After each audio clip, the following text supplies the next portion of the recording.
de qué es lo que sigue, dónde están las aplicaciones, ¿verdad? Para todo este dinero del IRA que estamos hablando. Pero antes de llegar a eso, me recuerda mucho esta oportunidad de cuando, me imagino que muchos saben la historia del capitán que andaba solo en el mar y se empezó a hundir su barco y pues se quedó solo y empezó a rezar, ¿verdad? A pedirle a Dios que por favor le mandara algo y lo salvara. Y de repente que pasa un barco, hace cuenta de los de Maersk, donde trabajaba Mike, y les dice: hey, amigo, ¿te ayudamos? Dice: no, gracias, ya Dios va a venir por mí. Y lo dice: ok, está bien, cada quien, ¿verdad? No quieres, está bien. Y luego de repente empieza a rezar otra vez: Diosito, por favor, ayúdame. Y que sale un helicóptero, ¿verdad? Y le dice: oye, ten salvavidas, súbete. Y dice: no te preocupes, ya estoy rezando, ahorita llega Diosito me va a ayudar. Entonces, de repente, pues ya, como saben la historia, el pobre se ahoga, se va al cielo y en la puerta le pregunta allá a Pedro, le dice: oye, ¿por qué Dios no me ayudó? Y te mandamos al desde Maersk, te mandamos al helicóptero, ¿qué más querías? ¿Qué más señales? Digo, ya si tú no quieres, pues tomar la oportunidad ya es tu rollo, ¿verdad? Entonces es lo mismo lo que estamos ahorita con lo del IRA. Ahorita yo lo estoy implementando mucho con inversiones creando portfolios de renovables, más que nada enfocado en porque es too good to be true, no lo he visto, qué está pasando, por qué no se ha implementado. Van a ver, nosotros hemos hecho, gracias a Dios, más de 3.500 instalaciones a través de Texas, de Laredo, South Padre, todo el Valle, Houston, Dallas, Austin, enfocados aquí en Texas. Y un poquito que nos ha llamado la demanda a México.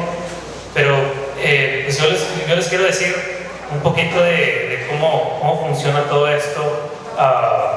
Y esto del the IRA is look.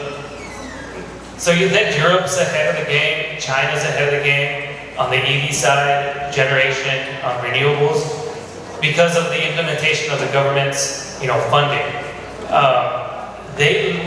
Those countries look at the IRA as probably the most funding that's going to be available in the next coming years.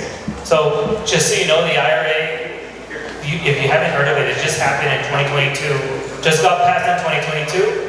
2023 guidance was barely being published on how to, where do you apply, how do you implement things, what's the, what are the policies behind it. And now in 2024, you're seeing the floodgates open. 2025 is going to be even more. So we're here to tell you a little bit about what we do.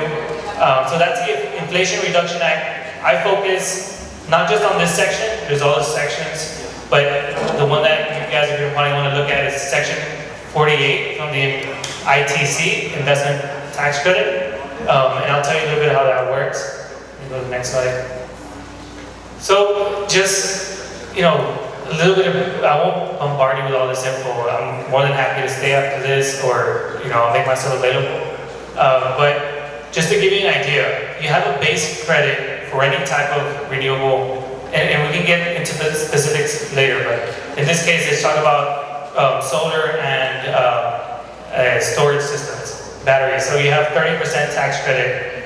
If the system is an important thing about the IRA, it allows us to monetize these tax credits. That's the important thing. It's like, okay, well, they're tax credits. What can I do with a coupon for the IRS? Really? I mean, if you don't have liability, nothing, right? But how can we monetize the tax credit? So that's the important part. Go to the next one.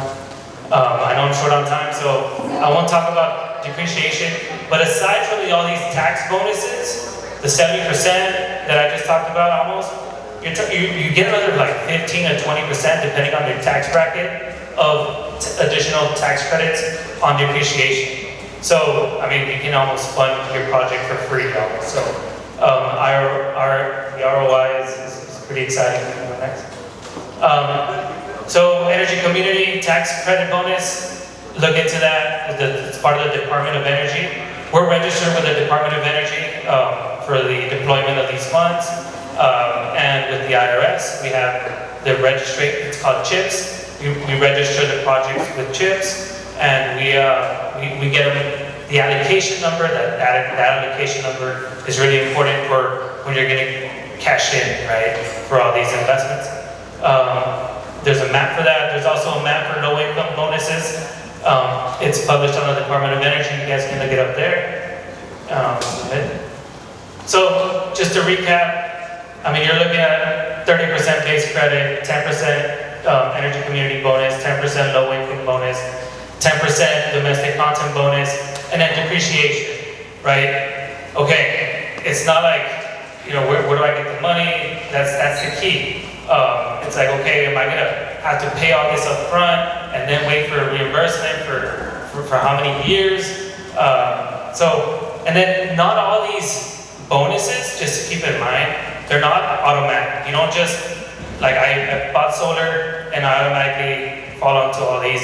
You gotta apply for them. And there's certain stages of the project that you need to apply with the Department of Energy, get your allocation number, and then you register with the IRS. So there's a process. So if anybody tells you, you know, hey, it's automatic, you get the 30% and then all the rest, you have to be careful because there's prevailing wages that need to be studied. There's validation that goes behind all these tax credits. So just keep that in mind. We're more than happy to help you with this. We've been doing these types of transactions for years, and you know, tax credits for renewables or even, you know, ethanol. That's why you have a bunch of cornfields in the Midwest or oil and gas. There's all these tax credits that are available, but the key is how do you monetize them, right? So here's a quick, I guess you gotta request access, sorry about that, but there's a video of some, don't worry about it. So it's just a video of a huge solar installation that part of what we do here in Laredo. And we have a lot of these in the pipeline. Obviously you don't see them everywhere because they're on roofs. You can't, I mean, who goes on roofs, you know? So they're kind of hidden in all the industrial parks. We have about 60 in the pipeline just here in Laredo. It's about 60 megawatts. That's over, I mean, it's almost in the hundreds of millions of dollars that is being invested there. And that's a portfolio that we're helping create for private investors. So just to give you an idea, a little quick system, 100 kW system, that's about, I don't want to say like 80 panels or whatever. It's 145,000. You have a 50% tax credit, that's 72,500. You have the depreciation. I'm being conservative on the 50%. And then the macros, depreciation, and I'm happy to talk to your accountant and walk you through all of this, because I know it's a lot. And we have tax accounting firms that we use, so they can help them validate all this. So don't be intimidated by this. We can walk you through the deal. And then you have macros, so net investment is 43,500, and then you have your savings, that's 17,050 per year approximately for a system like this. You're talking about a 2.5 years.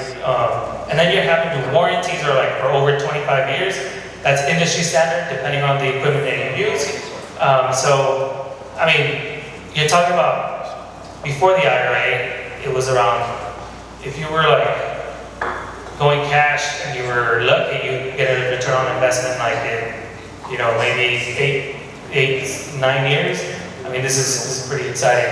And it gets even better. I'll show you how. You know. So, okay, you've already, a lot of us that pay taxes, and not just you, but your friends that pay taxes, or people that are out there buying, that are called tax equity investors, they've already paid this investment. You've already paid for this investment. So the key is carrybacks. How you can carry back 3 years. So basically everything you paid in taxes in the last 3 years, you can use that to get a refund and fund your project. So if you paid $3 million in the last 3 years, hey, why don't you put that towards, get it back, and use it towards, your system. And this is all part of the IRA. Carrybacks weren't allowed before for 3 years. You can only use it for the current tax year and carry forward for 5 years.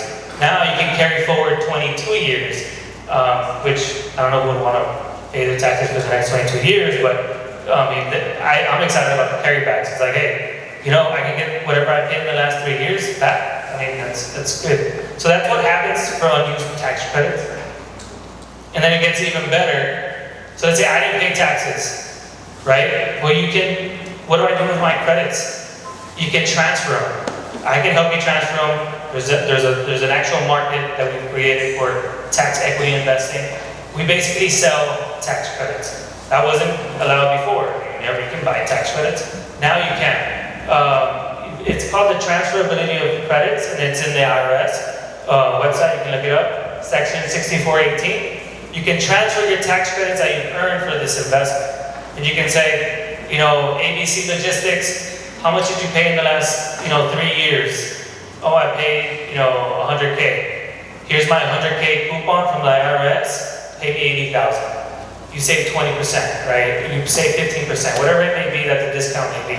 So, and then if transferability is elected, there's keys to this too. So don't just think like, I just fill out a form and get my check in the mail. No, there's a process, there's validation that goes to it. If transferability is elected, all the credits need to be transferred. You can't just be like, oh, I want to use some of the credits and then the rest that I don't use, I'm going to transfer them. No, they got to transfer all together.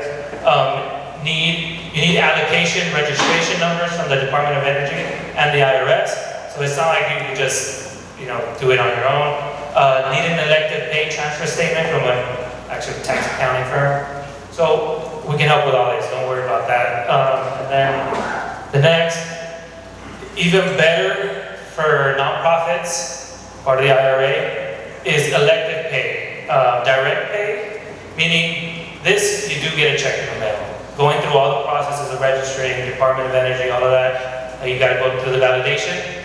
You get, instead of sending it at a discount, you get a one-to-one, right? And this is it goes down depending if we don't meet certain requirements like prevailing wages and all these little other things that we can get technical with later. But I know I'm limited with time, so I'll help you with that. If you're a nonprofit or a city, government agency, whatever it is, whatever investment goes in, you can get a one-to-one from the Department of the Treasury, right? The Treasury Department comes in a nice envelope at the beginning of the year once you file, has the eagle sign from the Treasury Department. It's pretty cool. So we can help you get that as well. Yeah. So what form? This is just a little sneak peek. Look into this form. How to fill it out is the key. We can help you fill it out. It's called 3468, and then that transfers over to your summary 3800, and there's some other things that gotta go attached to that statement of elective transferability, whatever it is that you're gonna do. We'll help you through that.